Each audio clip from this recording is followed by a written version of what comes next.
এই তখন আমার মেয়ে হতো, বিয়ের পর পরে হইলো, হওয়ার পরে আস্তে আস্তে মা যখন পূজা টুজা দিতে পারে না তখন আস্তে আস্তে আমি পূজা দিতাম। তখন আস্তে আস্তে ঠাকুরের প্রতি আমার একটা মানে শ্রদ্ধা ভক্তি মানে কিরকম একটা হয়েছে, জাগছে।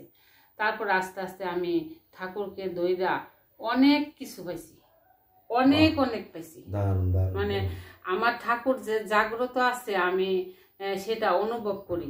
আমি তো আমার ছেলে মেয়েরও কই যে ঠাকুর ছাড়া আমি যে তোমার মা বাবা আমি কিছু করতে পারুম না।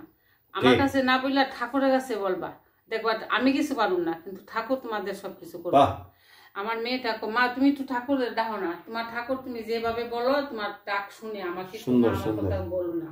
আমি তুমি বলো তোমারটা, আমি কেন বলতাম, তোমারটা তুমি ঠাকুরের কাছে বলো, বললে ঠাকুর শুনবো। তখন সত্যি আমি ঠাকুরের যেভাবে জন জিডার লাগে ডাকি, ঠাকুর আমার ডাক অবশ্যই অবশ্যই শুনে। ঘটনা হচ্ছে এই যে তোমার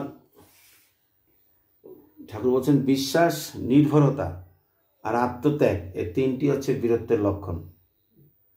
প্রথম তোমার বিশ্বাস ছিল না, নির্ভরতাও ছিল না, আত্মত্যাগও ছিল না।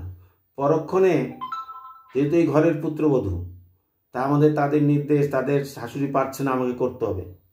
ঠাকুর বলছেন যে তুই ছলে বলে কলে কৌশলে একবার ঠাকুরের নাম দীক্ষাটা দিয়ে দে, পরম পিতার কৃপা থাকলে হবিনি, একদিন তাজা হবিনি।